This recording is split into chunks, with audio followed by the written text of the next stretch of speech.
आप सभी छात्रों को एक बार पुनः वेलकम। क्योंकि आप जानते हैं कि हिंदी व्याकरण के इसके पहले 8 सीरीज कंप्लीट हुए हैं। आज 9वां सीरीज में हम लोग पढ़ेंगे विराम चिन्ह के बारे में। तो विराम चिन्ह आप समझ रहे हैं कि विराम चिन्ह क्या है। इस विराम चिन्ह के बारे में अगर हम अलग अलग ढंग से समझने का प्रयास करें तो सबसे पहले हम इसकी परिभाषा लिखते हैं कि विराम चिन्ह की क्या परिभाषा होता है। विराम चिन्ह का उपयोग आप ऐसे अपने बोलने के क्रम में या लिखने के क्रम में कई रूपों में करते हैं। और मैं खासकर आप सभी छात्रों को ये एक बार स्पष्ट कर देना चाहता हूं कि आप यदि किसी वर्ग में पढ़ रहे हो या किसी कंपटीशन की तैयारी कर रहे हो, या सभी बच्चों के लिए हिंदी व्याकरण को जानना बहुत आवश्यक होता है। इसलिए इसे थोड़ा गंभीरता से और इसे इत्मीनान से समझें, आपकी जिंदगी में निश्चित सफलताएं मिल सकती है। तो इस तरह से हम इसकी परिभाषा के रूप में जानेंगे कि विराम चिन्ह की क्या परिभाषा है। तो हम ऐसे कह सकते हैं कि कई प्रकार से या भिन्न प्रकार से भावों और अपने विचारों को स्पष्ट करने के लिए भिन्न प्रकार से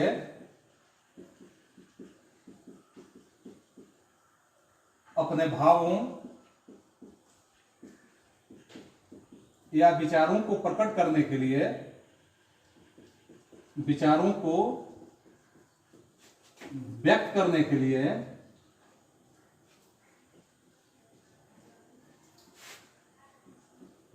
अपने भावों और विचारों को यानी अलग अलग तरह से अपने भावों को या अपने विचारों को व्यक्त करने के लिए बीच में या अंत में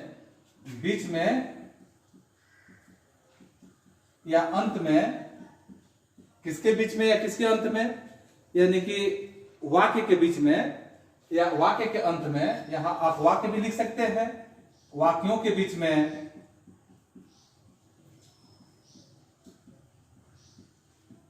या अंत में जिस चिन्ह का हम प्रयोग करते हैं, जिस तरह के भी चिन्ह का हम प्रयोग करते हैं, जिसका प्रयोग करते हैं, जिसका यानी कि यहां जिसका अर्थात यहां चिन्ह का हम प्रयोग करेंगे, जिस चिन्ह का प्रयोग करते हैं उसे विराम चिन्ह कहा जाता है। उसे विराम चिन्ह कहा जाता है। अब इस पे हम और भी बातें करेंगे कि दूसरे शब्दों में कह सकते हैं कि विराम का अर्थ होता है, विराम का मतलब ही होता है रुकना या ठहरना। विराम का मतलब रुक जाना, नहीं तो ठहर जाना। वाक्य को लिखते समय अथवा वाक्य को बोलते समय बीच में कहीं थोड़ा कहीं बहुत रुकना पड़ता है। कभी कभी ऐसा होता है कि वाक्य को जब हम बोलते हैं लिखते हैं तो कहीं ज्यादा रुकना पड़ता है, कहीं थोड़ा रुकना पड़ता है, जिससे भाषा स्पष्ट अपने अर्थों को दे पाता है। जब तक हम थोड़ा रुकेंगे नहीं, ज्यादा रुकेंगे नहीं, जैसे भाषा बता रहा है, जैसे भाषा का प्रयोग बताया जा रहा है, तो वैसे वो भाषा जो होता है अपने अर्थों को नहीं दे सकता है और अपने भावपूर्ण जो होता है वह भावपूर्ण हो ही नहीं पाता है। लिखित भाषा में इस ठहराव को दिखाने के लिए ही कुछ विशेष प्रकार के चिन्हों का प्रयोग किया जाता है। ऐसे ही चिन्हों को हम क्या कहते हैं, विराम चिन्ह कहते हैं। तो आपको याद रहेगा कि जहां भी बोलने क्रम में लिखने क्रम में जो हम थोड़ा सा या ज्यादा सा ठहराव होता है, जिस ठहराव के माध्यम से हम भाषा के अर्थों को समझ पाते हैं, भाषा के जो भावपूर्ण स्थिति होता है उसके भावनाओं को हम समझ पाते हैं, उसी को हम विराम चिन्ह कहते हैं। सरल शब्दों में हम ऐसे भी कहें कि अपने भावों को या अपने भावों का अर्थ जो होता है, भावों के अर्थ को स्पष्ट करने के लिए या एक विचार के बारे में, एक विचार या उसके प्रसंगों को प्रकट करने के लिए जहां हम रुकते हैं, इसी रुकने की जो स्थिति होता है उसको हम विराम चिन्ह कहते हैं। इन्हीं विराम को प्रकट करने के लिए हम क्या करते हैं कि हम निम्न चिन्हों का प्रयोग करते हैं, जो चिन्ह अलग अलग रूप से हम समझ सकते हैं कि कितने प्रकार के चिन्ह होते हैं। यदि विराम चिन्ह का प्रयोग न किया जाए, व्याकरण के हिसाब से यदि विराम चिन्ह का प्रयोग नहीं किया जाए तो अर्थ का अनर्थ हो जाएगा।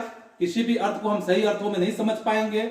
जैसे अगर कहा जाता है, सीधी सी बात है कि यहां अगर उदाहरण के रूप में कहा जाता है कि रोको मत जाने दो, यहां है रोको मत जाने दो, फिर यहां कहते हैं रोको मत जाने दो। आप देख रहे हैं बात तो वही है, लेकिन सिर्फ चिन्ह से ही इसका क्या हुआ कि इसके अर्थों का परिवर्तन हो गया। यहां है रोको मत जाने दो, रोको मत जाने दो यानी तुम मत जाओ, तुम रुक जाओ, उसे मत जाने दो। रोको मत जाने दो यानी रोको, उसे एकदम रोक दो, जाने नहीं देना है। दूसरी बात है कि रोको मत जाने दो, रोको यानी रोको, यहां रुकने की बात हो रही है। रोको यानी यहाँ पे अल्प विराम का प्रयोग किया गया है। मत जाने दो, यहाँ रोको मत, रोको मत जाने दो। यहाँ पे अगर अल्प विराम का प्रयोग किया गया तो इसका मतलब क्या हुआ कि अब उसे रोकने की जरूरत नहीं है। रोको मत जाने दो यानी रोको मत, अब रोकने की जरूरत नहीं है, उसे जाने दो। तो देखिए बात तो वही है, सिर्फ चिन्ह के हिसाब से इसके अर्थ के विचार बदल गए, अर्थ का जो भाव है वह बदल गया। तो इस तरह से आप देखेंगे कि यह चिन्हों के माध्यम से किसी भी वाक्य का अर्थ में परिवर्तन हो जाता है। तो इस तरह से विराम चिन्ह के अगर हम प्रकार की बात करें कि विराम चिन्ह कितने प्रकार का होता है, तो विराम चिन्ह के कई प्रकार होते हैं, जिस प्रकार को हम यहाँ अलग अलग रूप से वर्णन कर सकते हैं। यहां लिखेंगे विराम चिन्ह के प्रकार, विराम चिन्ह के प्रकार। तो इसके प्रकार के रूप में हम समझेंगे, सभी का नाम जानेंगे कि जो एक नंबर में होता है अल्प विराम, यहां सबसे पहला इसका होता है अल्प विराम। अल्प विराम समझ रहे हैं आप, अल्प विराम का मतलब होता है कैसे कॉमा लगा दिए, अल्प विराम हो गया। इसके बाद होता है अर्ध विराम, दूसरा इसका होता है अर्ध विराम। अर्ध विराम का मतलब होता है, देखिए यहां अर्ध विराम हो गया। इसी तरह से आप देखेंगे इसका तीसरा नाम, अर्ध विराम के बाद आप देखेंगे तो एक होता है पूर्ण विराम। या पूर्ण विराम का मतलब होता है कि पूरी तरह से ठहराव, यानी ये पूर्ण विराम हो गया। फिर आप देखेंगे पूर्ण विराम के बाद उप विराम, चौथा इसका प्रकार देखेंगे उप विराम। तो उप विराम जो होता है यह आपका अनुपात की तरह होता है उप विराम। इसके बाद आप देखेंगे पांचवा जो इसका प्रकार है उप विराम के बाद विस्मयादि बोधक चिन्ह आप देखते हैं, विस्मयादि बोधक चिन्ह।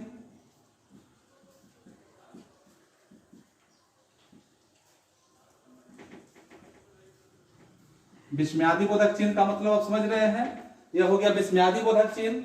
फिर आप इसके छठे प्रकार में देखेंगे, विस्मयादि बोधक चिन्ह के बाद देखेंगे प्रश्नवाचक चिन्ह का आप इस्तेमाल करते हैं, प्रश्नवाचक चिन्ह।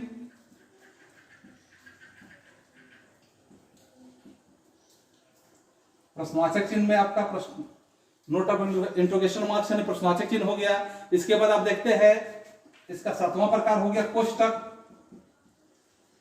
कोष्टक समझते हैं, ये हो गया आपका कोष्टक, ये हो गया आपका कोष्टक।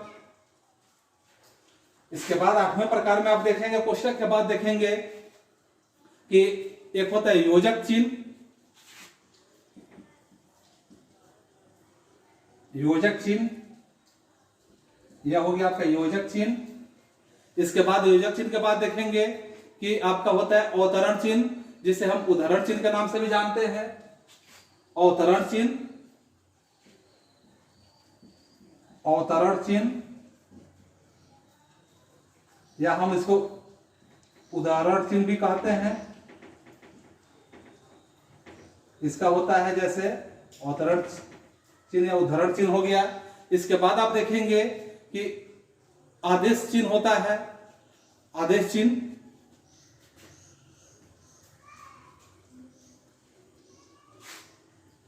ये आपका 9 नंबर हो गया, ये 10वां नंबर हो गया आदेश चिन्ह।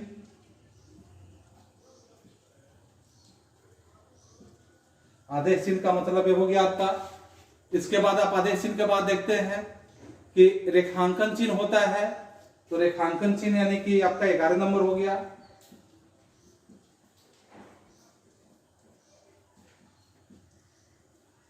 रेखांकन चिन्ह का प्रयोग आप करते हैं, जो रेखांकन चिन्ह होता है रेखांकित ऐसे करते हैं।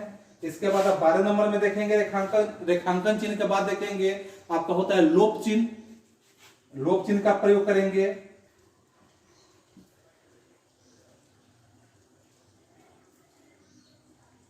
इसके बाद आप देखेंगे 13 नंबर में जिसे हम कहेंगे लांघो चिन्ह। तो लांघो चिन्ह का मतलब होता है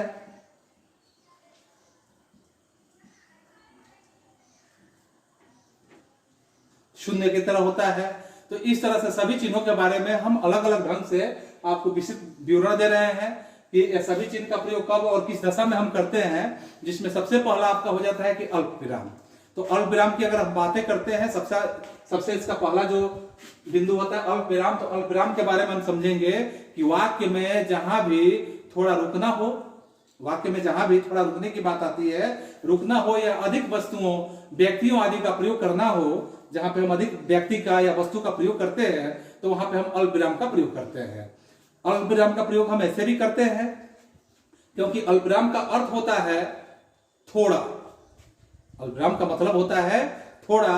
अल्प विराम का अर्थ हुआ थोड़ा विश्राम अथवा थोड़ा रुकना। अगर हम वाक्य बोल रहे हैं तो वाक्य में थोड़ा सा विश्राम हो जाए या थोड़ा सा हम वहां रुक जाए तो उसको हम अल्प विराम कहते हैं। यानी बातचीत करते समय अथवा लिखते समय जब भी हम बहुत सी वस्तुओं का वर्णन एक साथ करते हैं, ज्यादा वस्तुओं का वर्णन जब हम एक साथ करते हैं किसी भी वाक्य को लिखते समय या वाक्य को बोलते समय, तो वहां पे हम खासकर अल्प विराम का प्रयोग करते हैं। जब भी हम ज्यादा वस्तुओं को लिखते हैं या बोलते हैं तो वैसे स्थिति में हम अल्प विराम का प्रयोग करते हैं। आगे इसमें हम देखेंगे, जैसे हम कहेंगे कि भारत में गेहूं, चन्ना, बाजरा, मक्का आदि बहुत सी फसलें उगाई जाती है। आप यहां देखेंगे कि भारत में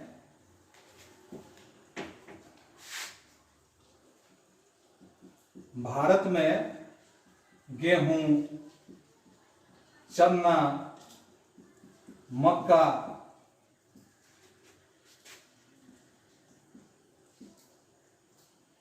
और जौ बहुत सी वस्तुएं उगाई जाती है।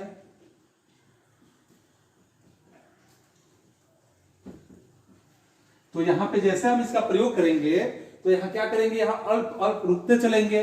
भारत में गेहूं, चन्ना, मक्का और जौ बहुत सी वस्तुएं उगाई जाती है। यहां बीच में रुकने की जरूरत नहीं, लेकिन यहां पे हम थोड़ा सा अल्प विश्राम देंगे अपनी वाणी को। इस तरह से संवाद के दौरान भी हाँ अथवा नहीं के रूप में हम ऐसे करते हैं कि संवाद जब भी हम करते हैं किसी से तो हाँ या नहीं के पश्चात भी हम अल्प विराम का प्रयोग करते हैं। इसके बाद हम देखेंगे कि हम जब संवाद लेखन करते हैं तब भी हम अल्प विराम चिन्ह का प्रयोग करते हैं। फिर अल्प विराम जो होता है, अल्प विराम का मुख्य नियम क्या होता है, कहां कहां हम अल्प विराम का प्रयोग करेंगे कि वाक्य में जब दो या दो से अधिक समान पदों और वाक्यों में दो या दो से अधिक समान पद हो या वाक्य हो तो समान पदों और वाक्यों में संयोजक अव्यय और आए वहां अल्प विराम का प्रयोग निश्चित किया जाता है। जैसे अगर हम बात करते हैं कि राम, लक्ष्मण, भरत और शत्रुघ्न राजमहल में पधारे, राम, लक्ष्मण, तो राम के बाद वहां अल्प विराम होगा, लक्ष्मण और जब लगेगा तो इसके बाद हमारा वाक्य कंटिन्यू हो जाएगा। तो इस तरह से हम देखेंगे कि वाक्यों में अगर हम प्रयोग करते हैं, ऐसे पदों में कर लिए तो वाक्यों में करते हैं कि वह जो रोज आता है, यहाँ पे अल्प विराम होगा, आता है। इसके बाद हम करेंगे काम करता है और चला जाता है। वह जो रोज आता है, काम करता है और चला जाता है, तो यहाँ अल्प विराम का प्रयोग हुआ। जहां वाक्य को दो या तीन बार दोहराने की बात आती है, 2 या 3 बार दोहराया जाए, वहां अल्प विराम का प्रयोग होता है। जैसे हम कहते हैं कि वह दूर से बहुत दूर से आ रहा है, वह दूर से बहुत दूर से आ रहा है, तो दूर से वहां पे अल्प विराम का प्रयोग होगा। बहुत दूर से आ रहा है यानी कि 2 बार यहां दोहराने की बात आ रहा है। सुनो सुनो सुनो सुनो, वह क्या कर रही है, तो यहां सुनो सुनो दोहराने की बात है, और सुनो के बाद अल्प विराम, सुनो के बाद अल्प विराम, वह क्या कर रही है, यहाँ कुछ नहीं, अंत में आपका पूर्ण विराम हो जाएगा। तो इस तरह से जहां 2 या 2 से अधिक बार शब्दों को जो दोहराने की बात आता है, वाक्यों को दोहराने की बात आता है, वहां पर अल्प विराम का प्रयोग किया जाता है। फिर यहाँ हम देखेंगे जहां किसी व्यक्ति को संबोधित करने की बात होता है, किसी व्यक्ति को जब हम संबोधित करते हैं तो वहां अल्प विराम का प्रयोग किया जाता है। जैसे अगर कहा जाता है कि भाइयों समय आ गया है, भाइयों, यहां संबोधित किया जा रहा है भाइयों को कि भाइयों समय आ गया है, सावधान हो जाएं।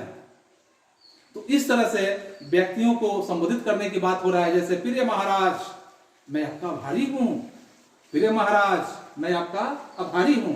तो इस तरह के संदर्भ में हम इसका प्रयोग करेंगे। जैसे सुरेश कल तुम कहां गए थे, यहाँ और भी है, देवियों आप हमारे देश की आशाएं हैं, देवियों आप हमारे देश की आशाएं हैं। तो इस तरह से जहां पे हम संबोधन की बात करते हैं तो संबोधन करने के साथ यहाँ देवियों के बाद अल्पविराम का प्रयोग होगा। ठीक है, इसके बाद देखेंगे कि जिस वाक्य में वह तो या अब ऐसे इत्यादि लुप्त हो, वह लुप्त हो, तो लुप्त हो या अब ऐसे शब्द जो है लुप्त होता हो तो वहां पे अल्पविराम का प्रयोग किया जाता है। जैसे मैं जो कहता हूं कान लगा के सुनो, मैं जो कहता हूं, यहां जैसे में कहा गया कि मैं जो कहता हूं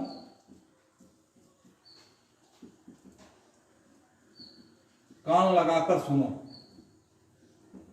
यानी यहां मतलब समझ रहे हैं कि मैं जो कहता हूं, यहां पे तुम लुप्त है, मैं जो कहता हूं तुम कान लगाकर सुनो, आप कान लगाकर सुनो। तो इस तरह से यहां पे लुप्त है, यहां अल्पविराम का प्रयोग किया जाएगा। फिर इसी तरह से आपका और भी वाक्य हो सकता है कि वह कब लौटेगा कह नहीं सकता, वह कब लौटेगा कह नहीं सकता, यानी वह कब लौटेगा मैं कुछ कह नहीं सकता, मैं कह नहीं सकता। तो यहाँ पे छुपा हुआ है, वह वहां जाता है, वह बैठ जाता है, वह जहां जाता है बैठ जाता है, यानी कि वह जहां जाता है का मतलब कि वह जहां जाता है वहां यहाँ पे लुप्त है, वह जहां जाता है तो है के बाद अल्पविराम है और वहां पे वहां छुपा हुआ है, वहां बैठ जाता है। तो इस तरह से कहना था सो कह दिया तुम जानो, कहना था सो कह दिया, यहाँ पे अल्पविराम है, कहना था सो कह दिया, दिया के बाद अल्पविराम हो गया, तुम जानो अब तुम जानो, अब यहाँ पे लुप्त है। इस तरह से आप देखेंगे कि यदि वाक्य में प्रयुक्त किसी भी व्यक्ति या वस्तु की जो विशिष्टता होती है, कोई भी व्यक्ति हो वस्तु हो, उसकी विशिष्टता किसी संबंधवाचक सर्वनाम के माध्यम से अगर बनता हो, संबंधवाचक सर्वनाम के माध्यम से बनता हो, वहां अल्पविराम का प्रयोग निश्चित रूप से किया जाता है। क्योंकि जैसे में अगर कहेंगे कि मेरा भाई जो एक इंजीनियर है, मेरा भाई, यहां लिखते हैं कि मेरा भाई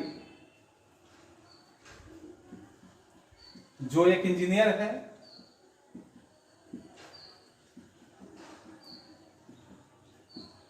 मेरा भाई जो एक इंजीनियर है।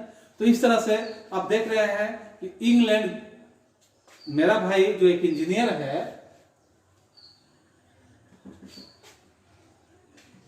ठीक है। आगे आप देखेंगे कि यहां अल्पविराम का जो प्रयोग किया जा रहा है, इस अल्पविराम के प्रयोग में अब इसके बाद हम देखेंगे कि अल्पविराम तो हम समझे, अब हम दूसरा इसका प्रकार देखेंगे जिसको हम कहेंगे अर्धविराम। तो अर्धविराम के बारे में हम समझेंगे कि अर्धविराम किसे कहा जाता है। तो इसमें सीधे से शब्दों में हम जानेंगे कि अर्धविराम का मतलब होता है, अर्धविराम इसके परिभाषा के रूप में लिखेंगे कि जहां पूर्ण विराम से कम तथा यहां जो अल्पविराम के बारे में हम समझे, अल्प विराम से अधिक,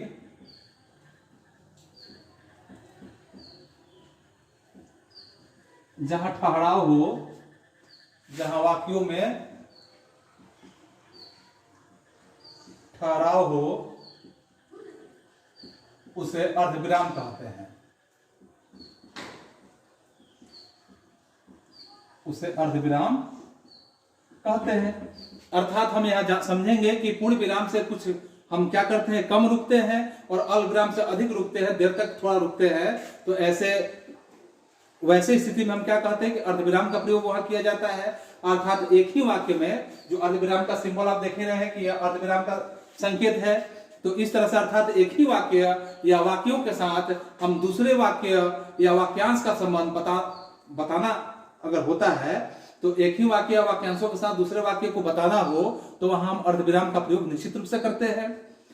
या हम ऐसे भी कह सकते हैं कि जहां अल्प विराम से कुछ अधिक ठहरते हैं या पूर्ण विराम से कुछ कम ठहरते हैं, वहां अर्धविराम का चिन्ह लगाया जाता है। यदि एक वाक्य या वाक्यांश के साथ दूसरे वाक्य या वाक्यांश का संबंध बताना होता है, एक वाक्य हो या वाक्यांश हो और इसके साथ दूसरे वाक्य या वाक्यांश का संबंध बताना होता है, तो ऐसे वाक्यों में या ऐसे वाक्यांशों के लिए हम क्या करते हैं कि यहाँ अर्धविराम का प्रयोग करते हैं।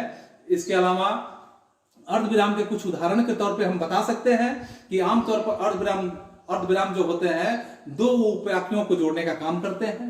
अर्धविराम जो भी होते हैं वे दो उपवाक्यों को जोड़ने का काम करते हैं, किंतु हम यहां कहेंगे कि अगर हम उदाहरण के रूप में लेते हैं कि फलों में, जैसे फलों में आम का सर्वश्रेष्ठ फल, ऐसे उदाहरण के तौर पर हम लिखते हैं कि फलों में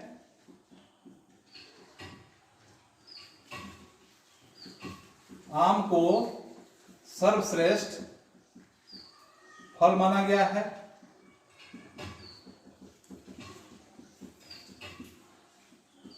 फलों में आम को सर्वश्रेष्ठ फल माना गया है, किंतु श्रीनगर में और ही किस्म के फल विशेष रूप से पाए जाते हैं। तो यहां पे हम क्या करेंगे, यहां पे हम अर्धविराम का प्रयोग करेंगे, किंतु श्रीनगर में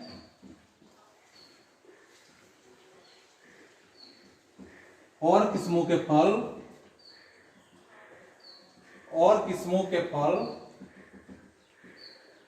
भी महत्वपूर्ण है।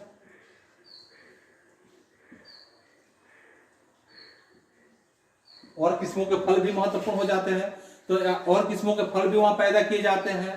तो इस तरह से आप देखेंगे दो या दो से अधिक जो उपाधियां होती है, इसके अलावा हम देखेंगे दो या दो से अधिक उपाधियां होती है, तो उपाधियों के बीच अर्धविराम का प्रयोग किया जाता है। जैसे अगर हम कहते हैं कि दो उपाधियां, तो दो उपाधियों में जैसे हम देखेंगे कि अगर हम लिखते हैं यहां एमए पीएचडी, एमए अलग हो गया और पीएचडी अलग हो गया, तो यहां अर्धविराम का प्रयोग करेंगे एमए पीएचडी। ठीक है। इसी तरह से अगर लिखा जाता है कि एमए बीएड, एमए, तो यहां अर्धविराम का प्रयोग होगा, बीएड हो गया आपका, या एमए एमएड।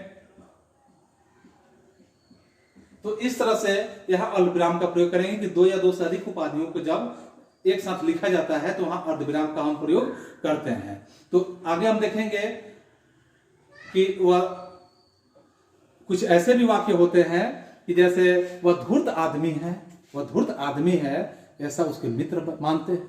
यहां भी हम अल्पविराम का प्रयोग करेंगे। वह धूर्त आदमी है, यहां हम रुकेंगे, अल्पविराम के रूप में रुकेंगे, लेकिन यहां पूर्णविराम के रूप में नहीं रुकेंगे। वह धूर्त आदमी है, ऐसा उसके दोस्त मानते हैं। फिर आप देखेंगे यह घड़ी ज्यादा दिनों तक नहीं चलेगी, यह बहुत सी सस्ती है, यह बहुत सस्ती है। तो यहां भी हम अर्धविराम का प्रयोग करेंगे। फिर यहां काम बंद है, कारोबार ठप है, काम बंद है, कारोबार ठप है, बेकारी फैली है, चारों ओर हाहाकार है। तो यहाँ बीच बीच में जहां जहां प्रयोग किया गया, यहाँ अर्धविराम का प्रयोग किया गया। अब हम यहाँ बात करेंगे तीसरे इसके जो भेद है, या तीसरा भेद है जैसे पूर्ण विराम का। तो पूर्ण विराम के बारे में हम बातें करेंगे। पूर्ण विराम तो आप समझ रहे हैं कि पूर्ण विराम के बारे में जब हम लिखेंगे तो जहां एक बात पूरी हो जाए या वाक्य का जहां पे वाक्य समाप्त हो जाए, वहां पूर्ण विराम का प्रयोग किया जाता है। जहां एक बात पूरी हो जाए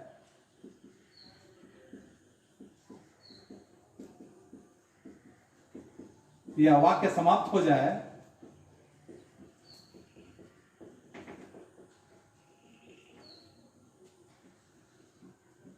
वहां पूर्ण विराम का प्रयोग किया जाता है।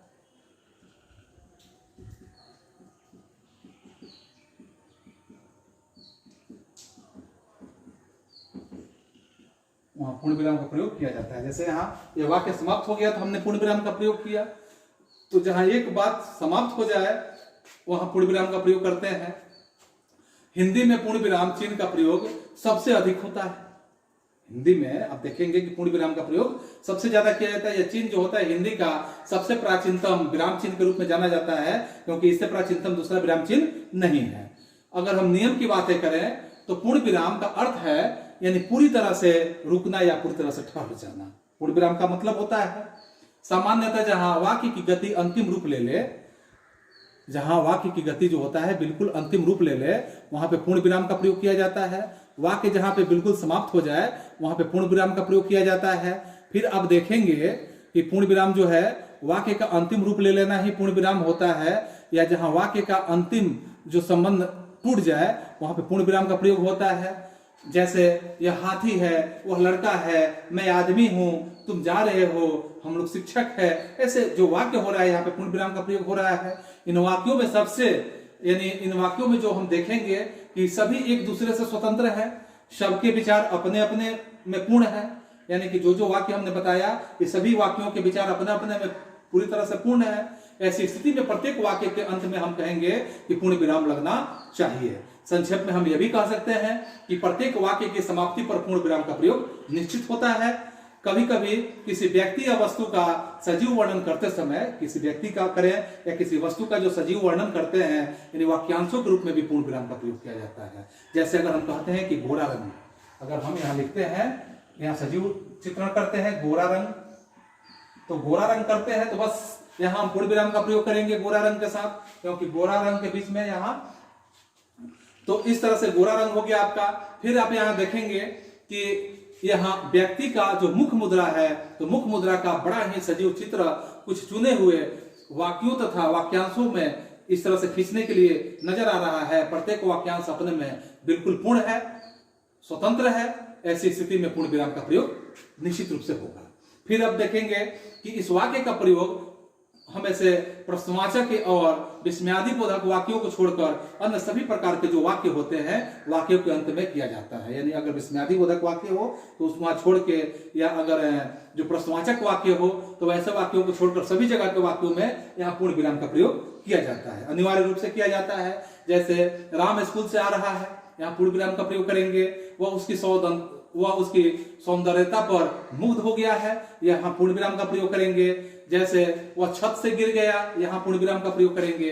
अब यहाँ पे इसके बाद हम देखेंगे पूर्ण विराम के बाद यहाँ पे उप विराम का प्रयोग कब कब और किन दशाओं में करते हैं। तो उप विराम का यहाँ पे जब यहाँ हम लिखेंगे उप विराम के बारे में कि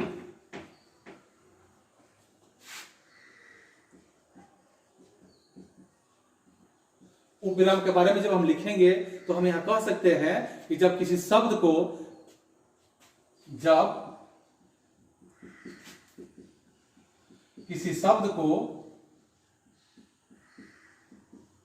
अलग दर्शाया जाता है,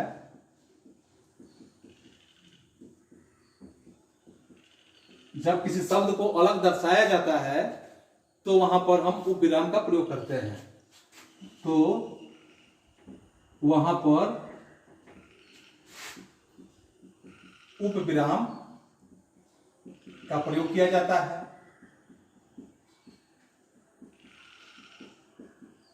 वहां पर उप विराम का प्रयोग किया जाता है। उप विराम का यहां देख रहे हैं, उप विराम का यह संकेत है, उप विराम का प्रयोग किया जाता है। यानी किसी भी शब्द को जब हम अलग दर्शाते हैं तो वहां पर उप विराम का प्रयोग करते हैं।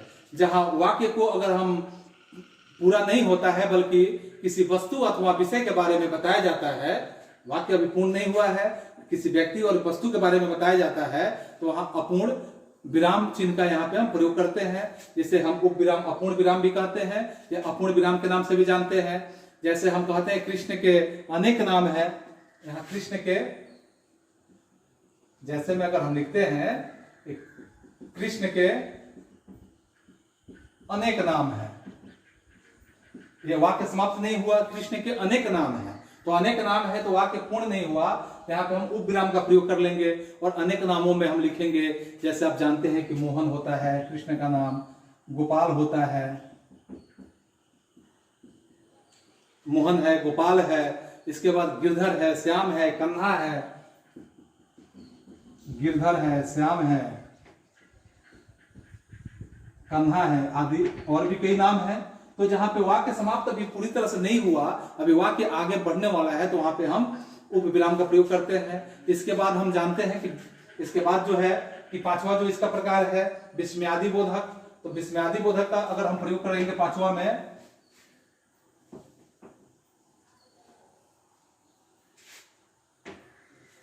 विस्मयादिबोधक पांचवा है आपका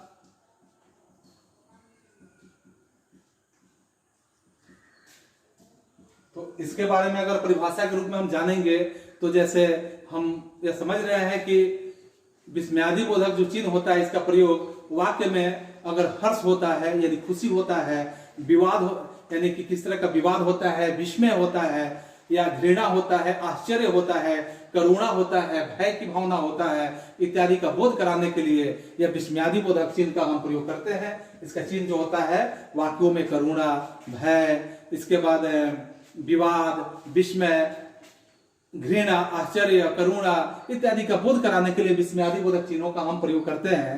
जैसे में हम और भी इसमें बातें बता रहे हैं। यहाँ विस्मयादि बोधक चिन्हों का जो प्रयोग होता है इसका प्रयोग हर्ष, विषाद, विस्मय, घृणा, आश्चर्य, करुणा, भय इत्यादि का बोध कराने के लिए इस चिन्ह का प्रयोग किया जाता है। जैसे में अगर कहा जाता है कि अरे आप कौन हो, अरे आप कौन हो, तो यहाँ पे क्या हुआ कि विस्मयादि बोधक चिन्ह का प्रयोग किया गया, यानी आश्चर्य का बोध कराया गया। फिर अगर कहा जाता है आपसे कि हे राम यह कैसे हुआ, यहाँ क्या है कि दुख का बोध हो रहा है, हाय मुझे देर हो गई, यहाँ क्या है। तो इस तरह से जैसा कि हम यहाँ ऊपर जो वाक्य बताए अभी, तो इस वाक्यों में हम देख सकते हैं कि अरे, हे राम, हाय आदि शब्द का प्रयोग हुआ है और ऐसे शब्द जो हैं यह शब्द से किसी तीव्र भावना को जताने का प्रयास किया जा रहा है कि जो तीव्र भावना है मन के विचारों के अंदर, अतः यह शब्द विस्मयादि बोधक कहलाएंगे। अब विस्मयादि बोधक के भेद भी होते हैं कि विस्मयादि बोधक में अलग अलग प्रकार होते हैं, तो हम इसमें अलग अलग इसके भेदों का नाम भी जान लेंगे कि विस्मयादि बोधक के अलग अलग कौन कौन सा भेद है। तो सबसे पहले जैसे आप जानते हैं कि विस्मयादि बोधक में एक शोक बोधक होता है, शोक बोधक हो गया। दूसरा अगर आप देखेंगे शोक बोधक के बाद आप देखेंगे तो दूसरा आपका तिरस्कार बोधक हो जाता है, तिरस्कार बोधक हो गया। फिर आप इसका तीसरा भेद देखेंगे तिरस्कार बोधक के बाद, तो इसमें स्वीकृति हो जाता है, स्वीकृति बोधक हो जाता है। उसके बाद आप देखेंगे इसका चौथा प्रकार, तो उसमें विस्मयादि बोधक हो जाता है। इसके बाद आप पांचवें प्रकार में जब देखेंगे विस्मयादि बोधक के बाद देखेंगे पांचवें प्रकार में, तो संबोधन हो जाता है, संबोधन बोधक। इसके बाद आप देखेंगे इसके छठे प्रकार में, तो इसमें हर्ष बोधक हो जाता है, हर्ष बोधक। इसके बाद सातवें प्रकार में देखेंगे हर्ष बोधक के बाद, तो सातवें प्रकार में जैसे हो जाता है भय बोधक। इसके बाद आठवें इसका प्रकार होता है, ये आठवें प्रकार में आप देखेंगे आशीर्वाद बोधक हो जाता है, आशीर्वाद बोधक। आठवें के बाद आप इसका नौवां प्रकार देखेंगे आशीर्वाद बोधक के बाद, तो आप देखेंगे अनुमोदन बोधक हो जाता है।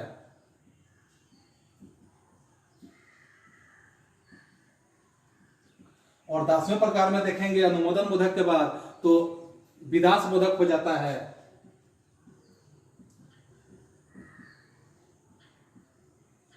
इसके बाद आप 11वें प्रकार में देखेंगे तो यहां विवस्था बोधक के रूप में जाना जाता है।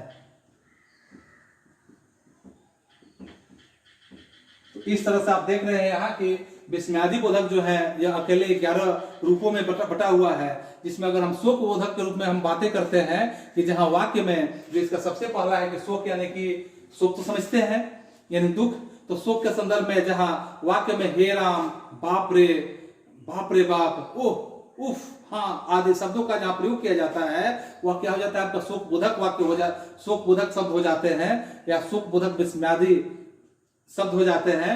तो इन शब्दों में जैसे शोक की भावना व्यक्त की जाती है, जैसे में अगर उदाहरण के रूप में कहा जाए कि हे राम ऐसा मेरे साथ ही होना था, तो यहाँ क्या हो गया, शोक बोधक हो गया। फिर आप देखेंगे तिरस्कार बोधक में, तो तिरस्कार बोधक का मतलब कि यहाँ जब अच्छा ठीक है, यानी कि जब हम ऐसे बात करते हैं कि किसी को तिरस्कार करते हैं, यानी तिरस्कार के संदर्भ में जैसे हम छी शब्द का इस्तेमाल करते हैं, छी, तो छी, थू, धिकार, ऐसे शब्दों का जो इस्तेमाल करते हैं, या जो विस्मयादि बोधक का शब्द है, ऐसे शब्दों का जब इस्तेमाल करते हैं तो ये क्या हो जाता है तिरस्कार बोधक, यानी किसी व्यक्ति को तिरस्कार करने की यहाँ भावना प्रकट होती है, तो ये तिरस्कार बोधक होता है। जैसे धिक हो गया, धूत हो गया, चुप आदि शब्दों का प्रयोग इसमें किया जाता है। ऐसे शब्द तिरस्कार बोधक शब्द कहलाते हैं। इस जैसे में अगर हम कहते हैं कि छी छी कितनी गंदी जगह है यह, छी छी तुम क्या कर रहे हो, तो ऐसे बातों को हम क्या कहेंगे, तिरस्कार बोधक शब्द में रखेंगे। फिर आप देखेंगे इसका तीसरा जो है स्वीकृति बोधक में, तो स्वीकृति बोधक में अगर हम बातें करते हैं कि जब हम कहीं भी स्वीकृति के रूप में अगर हम बात करेंगे कि जब अच्छा है, अच्छा ठीक है, जी हाँ बहुत अच्छा, जी आदि शब्दों का प्रयोग जिस वाक्य में करते हुए मिलेगा वैसे वाक्य क्या कहलाएंगे कि स्वीकृति बोधक विस्मयादि शब्द कहलाएंगे, क्योंकि इनमें हम स्वीकृति की भावना का बोध करते हुए देखते हैं अगर या इसके अंतर्गत रखते हैं, इसलिए इसे स्वीकृति बोधक शब्द कहेंगे। जैसे में अगर कहते हैं अच्छा फिर ठीक है, अच्छा फिर ठीक है, यानी ठीक है तो ठीक है, अच्छा बस ठीक है, तो इस तरह से स्वीकृति हो गया। इसके बाद आप बात करेंगे यहाँ स्वीकृति के बाद आप बातें करेंगे कि विस्मयादि बोधक का, तो विस्मयादि बोधक तो आप समझ रहे हैं कि विस्मयादि बोधक में जिसमें सारे बोधों को रखा गया है। इसके बाद आप देखेंगे संबोधन बोधक, तो संबोधन बोधक में आप देखेंगे कि जब हो, अजी, ओ, री, री, अरे, अरे, हेलो ए आदि शब्दों का जहां हम प्रयोग करते हैं वैसे शब्दों को हम क्या कहेंगे, हर्ष, यहाँ ऐसे शब्दों को हम संबोधन बोधक कहेंगे। ये हर्ष बोधक भी कहलाते हैं। संबोधन बोधक को हम क्या कहते हैं, हर्ष बोधक के नाम से भी हम इन शब्दों का इस्तेमाल करके हम यहाँ क्या करेंगे कि हर्ष की भावना व्यक्त करते हैं। जैसे अगर कहते हैं कि वाह ये तो किसी अजूबे से कम नहीं।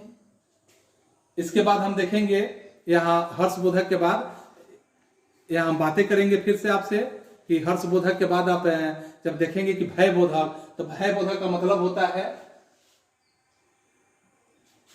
भय बोधक का मतलब होता है कि बाप रे बाप, ओ हाय, उई मां, त्राही त्राही जैसे शब्दों का जहां इस्तेमाल किया जाता है वो क्या हो जाता है कि भय बोधक हो जाता है। और ऐसे भावना को व्यक्त करते हैं हम जब भय बोधक में होता है। जैसे में अगर हम बात करते हैं कि हाय अब मेरा क्या होगा, हाय अब मेरा क्या होगा, तो ये भय बोधक में हो गया। विस्मयादि बोधक का जैसे हमने बात किया आपसे विस्मयादि बोधक के रूप में कि जब वाक्य में अरे क्या, ओह सच, ए ओह ऐसे शब्द प्रयोग किए जाते हैं या विस्मयादि बोधक होता है। जैसे अरे तुम कब आए, अरे तुम कब आए, ऐसे शब्दों का जो हम प्रयोग किए। अब देखेंगे अनुमोदन बोधक में, तो अनुमोदन बोधक में क्या होता है कि जब वाक्य में हाँ बहुत अच्छा, अवश्य आदि इन शब्दों से अनुमोदन की भावना का जहां बोध होता है उसे हम अनुमोदन बोधक कहते हैं। जैसे में कहते हैं अवश्य यह तुम कर सकते हो, अवश्य तुम यह कर सकते हो, ऐसे बातों का जो हम प्रयोग करेंगे ये आपका अनुमोदन बोधक हो गया। अब इसके बाद हम देखेंगे विदास बोधक जो है, तो विदास बोधक में हम क्या करेंगे कि जब अच्छा का बोध होता है, अच्छा, जी, टाटा आदि शब्दों का जहां हम इस्तेमाल करते हैं वे क्या होता है कि विदास बोधक शब्द कहलाते हैं। जैसे अगर होता है अच्छा फिर मिलते हैं, विदास बोधक हो गया। फिर आप देखेंगे यहाँ कि हर्ष बोधक, जैसे मैं हर्ष बोधक के बारे में कि जब वाह वाह, धन्य, अति सुंदर, आहा, शाबाश, ओह आदि शब्दों का प्रयोग करते हैं, यह हर्ष बोधक में होता है। वाह ये तो किसी अजूबे से कम नहीं है, ऐसे शब्दों का प्रयोग किया गया, यह हर्ष बोधक में आ गया। अब इसके बाद आशीर्वाद बोधक का हम बात करेंगे। आशीर्वाद बोधक क्या होता है, तो आशीर्वाद बोधक में हम देखेंगे कि जब कि नहीं वाक्यों में जीते रहो, खुश रहो, सदा खुशी रहो, दीर्घायु हो आदि शब्दों का प्रयोग जहां किया जाता है वो आशीर्वाद बोधक शब्द कहलाते हैं। और इस तरह जब बड़े लोग छोटे लोगों को आशीर्वाद देते हैं, जैसे सदा खुश रहो बेटा, ऐसे शब्दों का इस्तेमाल किया जाता है, आशीर्वाद बोधक शब्द कहलाते हैं। इसके बाद आपका हो गया विवस्था बोधक। तो विवस्था बोधक में आप देखेंगे कि जब वाक्य में काश, कदाचित, हे भगवान जैसे शब्दों का प्रयोग किया जाता है वे शब्द विवस्था बोधक शब्द कहलाते हैं। जैसे में हम कहते हैं कि काश मैं यह कर पाता, काश मैं यह कर पाता, यह विवस्था बोधक वाक्य हो गया। तो इसके बाद अब हम यहाँ जो विस्मयादि बोधक चिन्हों का प्रयोग देखें, अब हम प्रश्नवाचक चिन्हों का प्रयोग देखेंगे। यानी कि इसके बाद जो छठा हम लोगों का है, इसमें जो छठा में आपका प्रश्नवाचक चिन्ह हो गया। तो प्रश्नवाचक चिन्ह में जब हम बातें करेंगे आपसे कि प्रश्नवाचक चिन्ह क्या है, तो इसमें आप देखेंगे यहाँ प्रश्नवाचक चिन्ह के बारे में 6 नंबर है आपका प्रश्नवाचक चिन्ह। जिसका चिन्ह आप यहाँ देख चुके हैं पहले, ये आपका है प्रश्नवाचक चिन्ह। तो प्रश्नवाचक चिन्ह में यानी प्रश्नवाचक वाक्य के अंत में जो प्रश्नवाचक चिन्ह लगाया जाता है, जो ये संकेत देख रहे हैं, प्रश्नवाचक चिन्ह का जो प्रयोग किया जाता है, अर्थात जब किसी वाक्य में सवाल पूछे जाने का भाव उत्पन्न होता है, किसी भी वाक्य में सवाल पूछे जाने का भाव यहाँ पर स्पष्ट होता है, तो उस वाक्य के अंत में हम प्रश्नवाचक चिन्ह का प्रयोग करते हैं। बातचीत के दौरान में जब किसी से कोई बात पूछी जाती है अथवा किसी से भी कोई बात हम पूछते हैं अथवा कोई प्रश्न पूछा जाता है, तो वाक्य के अंत में हम प्रश्नवाचक चिन्ह का प्रयोग करते हैं, ऐसे सूचक चिन्ह का प्रयोग किया जाता है। जैसे अगर हम बात करते हैं कि तुम कहां जा रहे हो, तुम कहां जा रहे हो, तो यहां पे क्या करेंगे, यहां प्रश्नवाचक चिन्ह का प्रयोग करेंगे। यहां प्रश्न पूछने की बात हो रही है, जैसे इसका प्रयोग अगर हम करते हैं कि जहां प्रश्न करने या पूछे जाने का बोध हो, कि जैसे क्या आप गया से आ रहे हैं, जहां स्थिति निश्चित न हो वैसे जगह पे अगर हम बात करते हैं, आप शायद पटना के रहने वाले हैं, आप शायद पटना के, यहां निश्चित स्थिति नहीं है, लेकिन फिर भी यहां प्रश्नवाचक चिन्ह का प्रयोग हुआ। जहां व्यंग किया जाए, व्यंग की बातें भी की जाती है प्रश्नवाचक चिन्ह के रूप में, जैसे भ्रष्टाचार इस युग का सबसे बड़ा शिष्टाचार है ना, भ्रष्टाचार इस युग का सबसे बड़ा शिष्टाचार है ना, तो यहाँ पे क्या है कि एक तरह से व्यंग्यात्मक शब्द है, व्यंग्यात्मक वाक्य है, तो यहाँ व्यंग के संदर्भ में भी प्रश्नवाचक चिन्ह का प्रयोग किया जाएगा, अंत में प्रश्नवाचक चिन्ह का ही प्रयोग किया जाएगा। इसके बाद आपका सातवां हो जाता है कोष्टक, यानी सातवां में जब आप बात करेंगे कोष्टक के रूप में, तो सातवां आपका हो जाएगा कोष्टक। तो कोष्टक को अब हम समझेंगे, कोष्टक को आप देखे भी हैं, आप गणित के सवाल को भी बनाते हुए आप कोष्टक का कई रूपों में इस्तेमाल करते हैं, आप देख रहे हैं कोष्टक का प्रयोग यहाँ पे। कोष्टक जो है आपका ये कोष्टक है। तो कोष्टक किसे कहते हैं, तो वाक्य के बीच में आए शब्द अथवा पदों को, जो भी वाक्य के बीच में जो शब्द या पद आता है, अर्थ स्पष्ट करने के लिए कोष्टक का प्रयोग किया जाता है। अर्थात कोष्टक जो चिन्ह होता है, इस चिन्ह का प्रयोग अर्थ को और अधिक स्पष्ट करने के लिए शब्द अथवा वाक्यांश को कोष्टक के अंदर लिखकर क्या किया जाता है कि उसके अंदर लिखकर यहां स्पष्ट किया जाता है। जैसे अगर हम कहते हैं कि उच्चारण जो होता है, अगर हम बात करते हैं कि उच्चारण का मतलब क्या हुआ कि अगर हम उच्चारण को यहां पर कोष्टक में लिखते हैं कि बोलना, उच्चारण का मतलब क्या हुआ कि बोलना, यानी कि जीभ एवं कंठ से होता है, जीभ एवं कंठ से होता है। तो यहां पे जो बोलना को कोष्टक में रख दिया गया कि उच्चारण यानी बोलना जीभ और कंठ से होता है। उसी तरह से अध्यापक चिल्लाते हुए कोष्टक में हो गया आपका, ये अध्यापक चिल्लाते हुए निकल जाओ कक्ष से, तो यहाँ पे चिल्लाते हुए जो कोष्टक में हो गया। धर्मराज, अगर हम बात करते हैं कि धर्मराज, तो धर्मराज किसको कहा जाता है, आप सीधे शब्दों में जानते हैं कि युधिष्ठिर को धर्मराज कहा जाता है, धर्मराज युधिष्ठिर। और यहाँ पे सत्य और धर्म के क्या थे, वे संरक्षक थे, सत्य और धर्म के संरक्षक थे, सत्य और धर्म के संरक्षक थे। तो इस तरह से यहाँ कोष्टक में इसका प्रयोग किया गया। अब कोष्टक के प्रकार होते हैं, कोष्टक के कितने प्रकार होते हैं, तो कोष्टक के मुख्य रूप से 4 प्रकार होते हैं, जिसमें आप देखेंगे कोष्टक के 4 प्रकार। एक होता है आपका संख्या को, यहां आप कह सकते हैं कि रेखा कोष्टक, इसके 4 प्रकार होते हैं, कोष्टक के 4 प्रकार हैं। ये 4 प्रकार कौन कौन सा है, जिसमें एक में है रेखा कोष्टक। तो रेखा कोष्टक में आपका क्या होता है, यह कोष्टक हो गया, रेखा कोष्टक हो गया। इसके बाद आप देखेंगे रेखा कोष्टक के बाद आप देखेंगे छोटा कोष्टक, दूसरा प्रकार होता है छोटा कोष्टक। तो छोटा कोष्टक आपका ये हो गया। इसके बाद आप देखेंगे तीसरा प्रकार कि छोटा कोष्टक, जिसे हम ऐसे इंग्लिश में भी कह सकते हैं, रेखा कोष्टक को लाइन ब्रैकेट कहते हैं। उसी तरह से छोटा कोष्टक को हम सिंपल या स्मॉल ब्रैकेट कहते हैं। फिर आप यहां देखेंगे कि मझला कोष्टक। तो मझला कोष्टक यानी कि मझला कोष्टक जो आपका होता है, यह आपका मझला कोष्टक हो गया। तो मझला कोष्टक जैसे हो गया, इसको क्यूरली ब्रैकेट कहा जाता है। फिर आप देखेंगे बड़ा कोष्टक, यानी चौथा इसका प्रकार हो गया बड़ा कोष्टक। तो बड़ा कोष्टक को आप स्क्वायर, यानी बड़ा कोष्टक आपका हो गया, तो बड़ा कोष्टक को स्क्वायर ब्रैकेट के नाम से जानते हैं। तो इस तरह से इसी क्रम में हम इसको, जैसे आप गणित उड़ित बनाते हैं, गणित में जब आप सवाल को समाधान करते हैं तो सवाल को समाधान करने के क्रम में आप देखते हैं कि कोष्टक के पहले जैसे चिन्ह जो होते हैं, ऋण चिन्ह को, अगर ऋण चिन्ह होता है तो वैसे ऋण चिन्ह को तोड़ने या अंदर के सभी चिन्ह को बदल देते हैं, और एक नियम होता है इस कोष्टक के रूप में जिसको हम बोडमास कहते हैं। क्या कहते हैं? बोडमास का नियम भी कहते हैं। बोडमास का मतलब तो समझ रहे हैं, आप इसको बदमाश नहीं कहेंगे, बोडमास कहेंगे।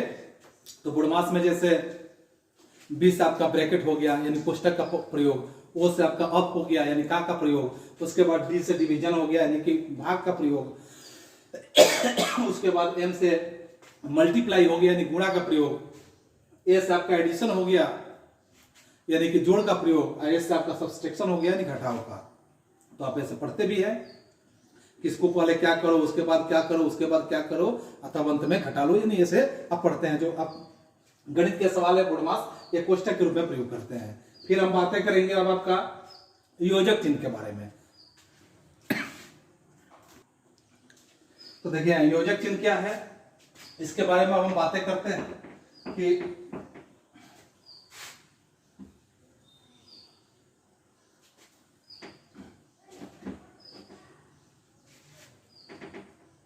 योजक चिन्ह,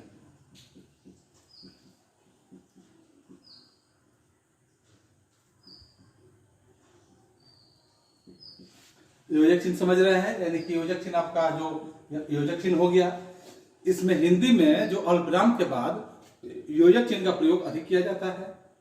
अल्पविराम का जो प्रयोग होता है, अल्पविराम के बाद योजक चिन्ह का ज्यादा प्रयोग किया जाता है। दो शब्दों में परस्पर संबंध स्पष्ट करने के लिए, दो शब्द जो होते हैं, दो शब्दों में परस्पर स्पष्ट जो संबंध होता है, संबंध को स्पष्ट करने के लिए तथा उन्हें जोड़कर लिखने के लिए योजक चिन्ह का प्रयोग किया जाता है। इसे विभाजक चिन्ह के नाम से भी जाना जाता है। योजक चिन्ह को एक और नाम दिया जाता है जिसका नाम होता है विभाजक चिन्ह। दो परस्पर संबंध स्पष्ट करने के लिए तथा उन्हें जोड़कर लिखने वाले चिन्ह को हम योजक चिन्ह के नाम से जानते हैं। जैसे अगर हम कहते हैं कि जीवन में, अगर हम उदाहरण के रूप में देते हैं कि जैसे में जीवन में सुख दुख तो चलता रहता है, चलता ही रहता है। तो यहां पे क्या है कि सुख और दुख के बीच में योजक चिन्ह का प्रयोग किया गया।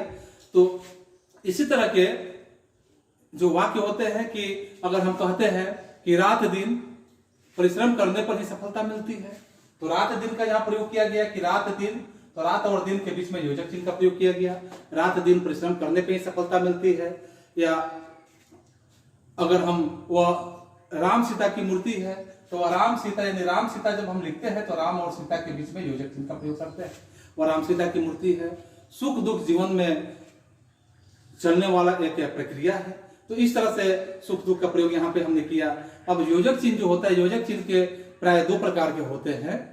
योजक चिन्ह को हम, यानी कि हम ऐसे कहते हैं, योजक चिन्ह प्राय दो शब्दों को जोड़ने का एक कार्य करते हैं और दोनों को मिलकर एक समस्त पद का निर्माण होता है। जब दोनों मिलते हैं तो एक समस्त पद का निर्माण करता है, अर्थात किंतु दोनों का स्वतंत्र रूप बिल्कुल बना रहता है।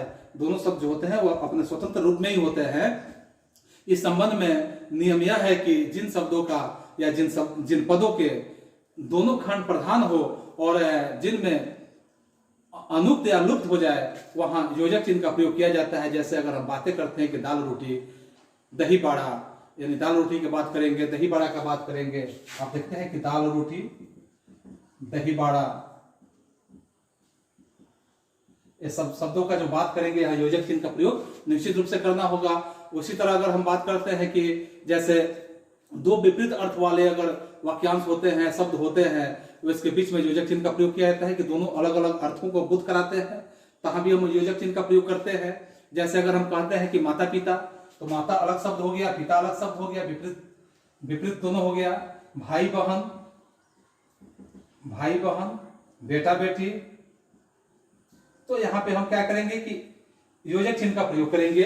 यह दोनों विपरीत अर्थों का बोध कराते हैं, यानी कि स्वर्ग नरक हो गया, दिन रात हो गया, राजा रानी हो गया, पाप पुण्य हो गया, आकाश पाताल हो गया, स्त्री पुरुष हो गया। यहाँ पे हम दोनों के बीच में क्या करेंगे, योजक चिन्ह का प्रयोग करेंगे। फिर आप देखेंगे कि हिसाब किताब, भूत प्रेत शब्द जो होते हैं ये सब योजक चिन्ह में प्रयोग किए जाते हैं। जब दो विशेषणों का प्रयोग संज्ञा के रूप में किया जाता है, जब दो विशेषण का प्रयोग हम संज्ञा के रूप में करते हैं, वहां भी योजक चिन्ह का प्रयोग किया जाता है। जैसे में अगर हम कहते हैं कि अंधा बहरा, यह दोनों विशेषण है, अंधा बहरा, इसके बीच में योजक चिन्ह का प्रयोग किया गया। अगर हम कहते हैं कि भूखा प्यासा, भूखा प्यासा, दोनों क्या है कि विशेषण है। तो इस तरह से यहां अगर हम कहते हैं लंगा लूड़,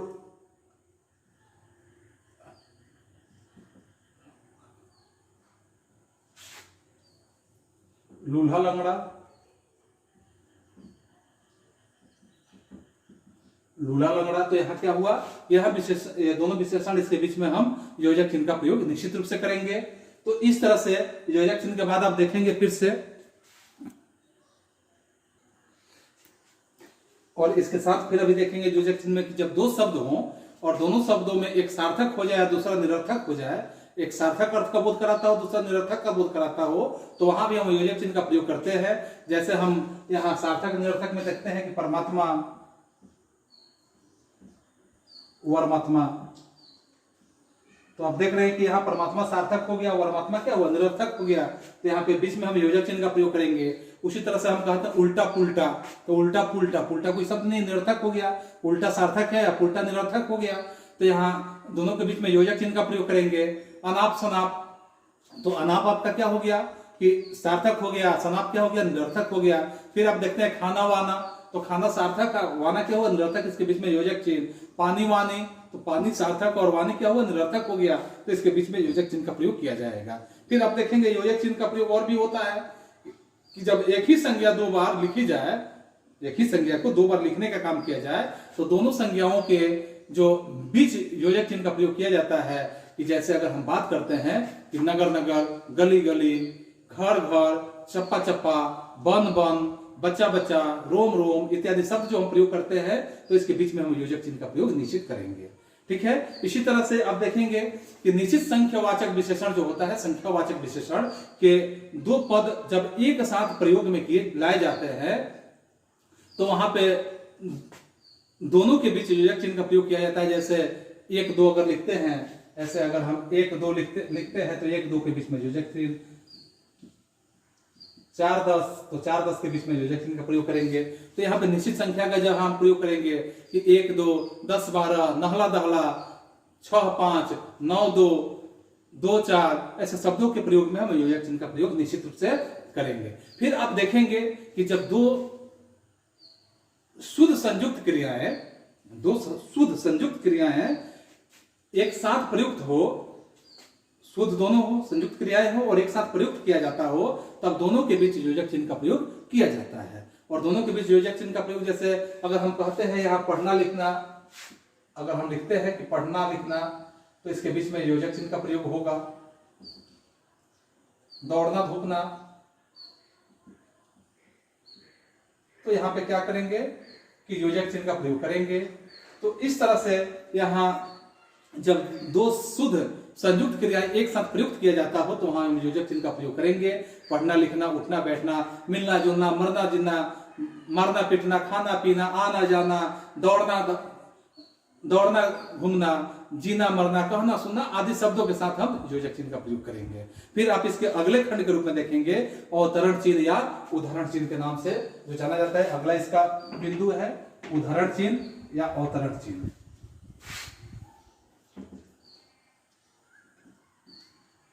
अवतरण चिन्ह या उदाहरण चिन्ह,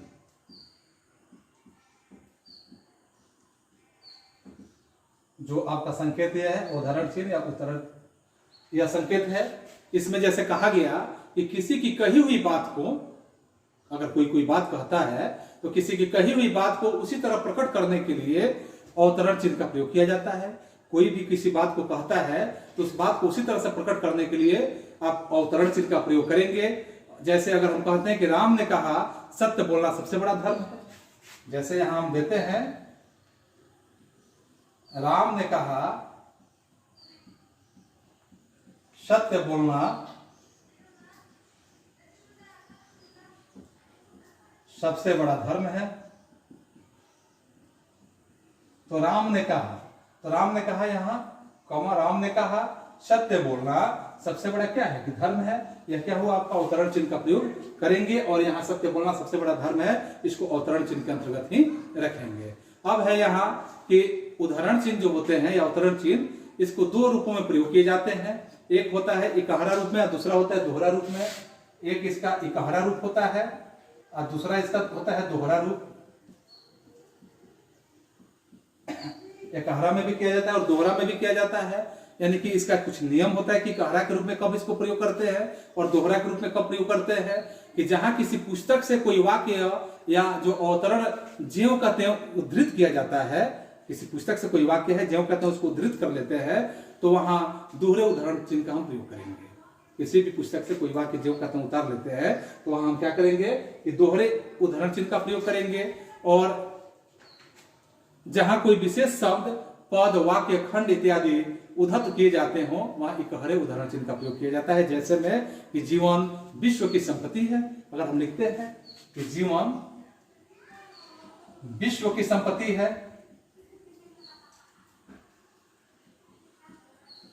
जीवन विश्व की संपत्ति है, तो यहां पे हम दोहरे उदाहरण चिन्ह का प्रयोग करेंगे। और फिर वही बात अगर लिखा जाता है कि कमायनी की कथा संक्षेप में लिखिए, कमायनी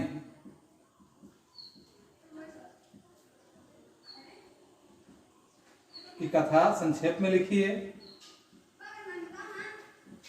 तो यहां पे आप क्या लिखेंगे कि कमायनी को यहां पे दोहरे से शुरू करेंगे और इकहरे से इसको बंद करेंगे। तो कमायनी की कथा संक्षेप में लिखे, तो यहाँ इकहरे और दोहरे उदाहरण चिन्ह का प्रयोग हम इसी प्रकार से करेंगे। फिर आप देखेंगे यहाँ अवतरण चिन्ह के बाद या अवतरण चिन्ह के साथ ही आप देखेंगे कि जैसे पुस्तक पत्रचार के समय में पुस्तक या पत्रचार, लेखक का उपनाम, लेखन का जो शीर्षक होता है इत्यादि, ये सारी बातों का उदाहरण करते समय इकहरे उदाहरण चिन्ह का प्रयोग किया जाता है।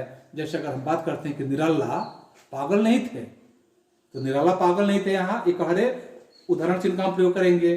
जूही की कली का सारांश अपनी भाषा में लिखे, तो जूही की कली जो है उसको हम इकहरे के रूप में प्रयोग करेंगे। इस तरह से हिंदुस्तान एक हिंदी दैनिक पत्रिका है या हिंदी दैनिक समाचार पत्रिका है, तो हिंदुस्तान जो है उसको इकहरे हम उदाहरण चिन्ह के रूप में इससे, जैसे यहाँ हिंदुस्तान इकहरे के रूप में प्रयोग करेंगे। एक हिंदी दैनिक समाचार पत्रिका है,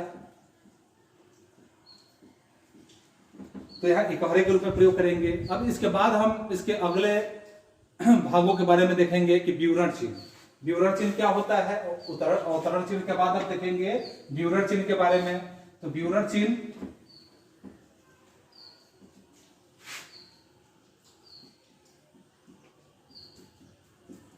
चिन्ह के बारे में हम समझेंगे कि विवरण चिन्ह क्या है। जैसे आप देखते हैं इसका संकेत जो होता है विवरण चिन्ह का यह हुआ कि विवरण चिन्ह हो गया। तो इसमें विवरण चिन्ह का प्रयोग हम कहाँ करते हैं कि विवरण चिन्ह जो होता है इसका प्रयोग जो वाक्यांश होता है, वाक्यांशों के विषयों में कुछ सूचक निर्देश आदि देने के लिए इसका प्रयोग किया जाता है। जैसे अगर कहा जाता है कि राम के, यानी अगर हम यहाँ बात करेंगे कि आम के निम्नलिखित फायदे हैं, आम के निम्न फायदे हैं, तो आम के निम्न फायदे हैं, तो निम्न जहां लिखेंगे वहां पर हम क्या करेंगे विवरण चिन्ह का प्रयोग करेंगे।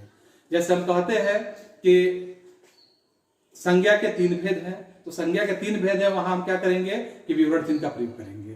तो ऐसे हम कहते हैं कि सर्वनाम के 6 भेद है, तो वहां पे हम वहां विवरण चिन्ह का प्रयोग करेंगे। इसके बाद हम देखेंगे कि रेखांकन चिन्ह, जो इसका अगला है रेखांकन चिन्ह। तो रेखांकन चिन्ह का मतलब यानी कि इसका जब हम प्रयोग करेंगे, ये रेखांकन चिन्ह हो गया। तो रेखांकन चिन्ह का जहां हम प्रयोग करते हैं कि किसी भी वाक्य में महत्वपूर्ण शब्द जहां होता है, तो महत्वपूर्ण शब्द पर या पद होते हैं, वाक्यों को रेखांकित करने के लिए रेखांकन चिन्ह का प्रयोग किया जाता है। जैसे अगर हम यहाँ बातें करते हैं कि हरियाणा और उत्तर प्रदेश को जमुना नदी पृथक करती है, जैसे हरियाणा और उत्तर प्रदेश को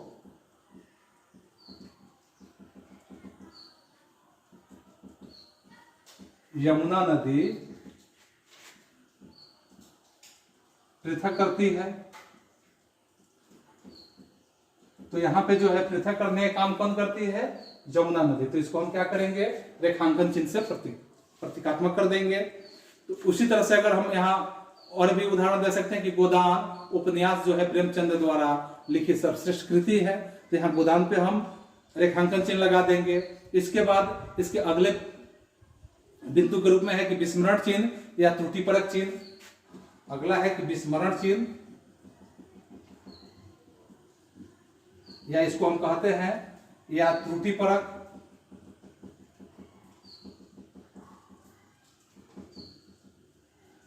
इसका संकेत इस तरह से होता है। विस्मरण चिन्ह या त्रुटिपरक चिन्ह जो होता है, इसका संकेत ऐसे होता है, यानी विस्मरण चिन्ह का प्रयोग लिखते समय किसी शब्द को अगर हम भूल जाते हैं, कोई वाक्य लिख रहे हैं और उसमें कोई शब्द भूल जाते हैं, तो वहां पे हम यहाँ विस्मरण चिन्ह का या त्रुटिपरक चिन्ह का इस्तेमाल कर सकते हैं। जैसे अगर हम लिखते हैं कोई वाक्य कि श्याम रहता है, जैसे में हम लिखते हैं कि श्याम में रहता है, यानी लिखने के क्रम में मान लीजिए कि हमने पटना भूल गया, तो हम इसको क्या करेंगे? यहाँ पे विस्मरण चिन्ह लिखकर यहाँ ऊपर पटना लिख सकते हैं। तो विस्मरण चिन्ह का प्रयोग यहाँ करते हैं। उसी तरह अगर हम देते हैं कि तुमसे वो बात थी, तो तुमसे वो बात थी, यहाँ अगर हम लिखते हैं कि तुमसे वो बात थी, तो वो बात थी यानी कि यहाँ पे क्या है कि यहाँ पे विस्मरण चिन्ह का प्रयोग करेंगे। वो बात थी, क्या बात थी? वो बात कहानी थी। तो यहाँ कहानी थी छूट गया है, तो यहाँ त्रुटिपरक चिन्ह का संकेत करके यहाँ कहानी लिख देंगे, तुमसे वो बात कहानी थी। इसके बाद हम इसके अगले बिंदु पे विचार करेंगे, यानी विस्मरण चिन्ह के बाद जब हम देखेंगे तो इसका अगला भेद जो है, विराम चिन्ह का अगला भेद जो है पदलोप चिन्ह है, यानी इसको हम पदलोप चिन्ह के नाम से जानेंगे। पदलोप चिन्ह जो पहले ही बताया जा चुका है, पदलोप चिन्ह। तो पदलोप चिन्ह का प्रयोग जो होता है कि जहां पद का लुप्त हो जाता है, जैसे इसका हम संकेत ऐसे ऐसे करते हैं, पदलोप चिन्ह हो गया। अर्थात जब वाक्य या अनुच्छेद में कुछ अंश छोड़कर लिखना हो, कुछ अंश छोड़ देना हो और उसके बाद लिखना हो, तो हम पदलोप चिन्ह का प्रयोग करते हैं। जैसे में अगर हम कहते हैं कि राम ने मोहन को गाली दी, जैसे अगर हम इस पे लिखते हैं कि राम ने मोहन को गाली दी, और यहाँ पे क्या हुआ? पदलोप चिन्ह हो गया। राम ने मोहन को गाली दी। और उसके बाद मैं सामान उठा दूंगा पर, अगर यहाँ देते हैं कि मैं सामान उठा दूंगा पर, यहाँ कुछ नहीं है, यहाँ पदलोप हो गया, पदलोप चिन्ह का प्रयोग किया गया। पर यहाँ कुछ बात यहाँ छुपा हुआ है जिसको और लिखना है, तो इस तरह से हम पदलोप चिन्ह का प्रयोग करते हैं। इसके बाद हम देखेंगे अगला इसका भेद है कि निर्देशक चिन्ह। तो निर्देशक चिन्ह में आप देखेंगे, निर्देशक चिन्ह जो है, तो निर्देशक चिन्ह में आपको जो पहले ही बताया जा चुका है, यह चिन्ह हुआ निर्देशक चिन्ह का। निर्देशक चिन्ह का प्रयोग विषम विवाद संबंधी प्रत्येक शीर्षक के आगे उदाहरण के पहचान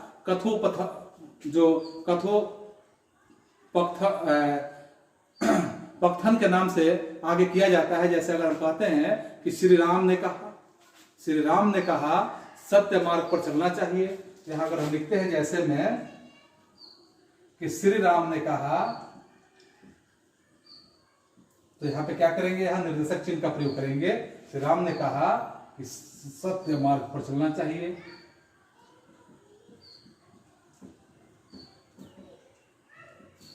सत्य मार्ग पर चलना चाहिए। या और भी हम कई उदाहरण ले सकते हैं। इसके बाद देखेंगे तुल्यता चिन्ह। तो तुल्यता चिन्ह में आप देखेंगे तुल्यता चिन्ह जिसको हम बराबर के हिसाब से समझते हैं, यानी कि वाक्य में दो शब्दों की तुलना या बराबरी करने में तुल्यता सूचक चिन्ह का प्रयोग किया जाता है। और जैसे में हम कहते हैं कि अच्छाई बुराई, जैसे में अगर इसमें हम लिखते हैं कि अच्छाई, तुलना करेंगे किससे? बुराई से, अच्छाई बुराई, तो यह तुलनात्मक चिन्ह हो गया। अगर हम कहते हैं कि 5 और 5, 5 और 5, तुलना करेंगे कितना? 10 के। 5 और 5 बराबर 10। अब इस तरह से इसके बाद सबसे अंतिम में आपका हो जाता है लाघव चिन्ह। लाघव चिन्ह, लाघव चिन्ह का मतलब होता है जैसे शून्य हो गया, तो शून्य का प्रयोग यानी किसी बड़े तथा प्रसिद्ध शब्द को संक्षेप में लिखने के लिए, बड़ा शब्द हो उसको हम नहीं लिख पाते हैं, थोड़ा सा जल्दी लिख लेना चाहते हैं, या कोई प्रसिद्ध शब्द है उसको लिखने के लिए शॉर्टकट में हम लिख लेते हैं, तो ऐसे शब्दों के लिए पहला अक्षर लेकर उसके आगे हम क्या करते हैं कि शून्य लगा देते हैं, या शून्य ही लाघव चिन्ह कहलाता है। शून्य को हम क्या कहते हैं? लाघव चिन्ह कहते हैं। जैसे अगर हम लिखते हैं यहाँ डॉक्टर लिखते हैं, तो डॉक्टर पूरा नहीं लिखकर हम क्या करते हैं कि यहाँ डॉक्टर करके शून्य लगा देते हैं। अगर हम प्रोफेसर लिखते हैं तो प्रोफेसर पूरा नहीं लिखकर क्या करते हैं कि प्रो करके और यहाँ लाघव चिन्ह लगा देते हैं। उसी तरह से आप अगर मान लीजिए कि पंडित लिखते हैं तो पंडित पूरा नहीं लिखकर यहाँ क्या करते हैं? लाघव चिन्ह लगा देते हैं। तो ये क्या हो गया? लाघव चिन्ह का प्रयोग हो गया। और इस तरह से आपका आज का जो विराम चिन्ह है, विराम चिन्ह का सीरीज समाप्त हुआ। फिर हम मिलते हैं अगले सीरीज के साथ। तब तक के लिए बच्चों थैंक यू, दैट्स ऑल।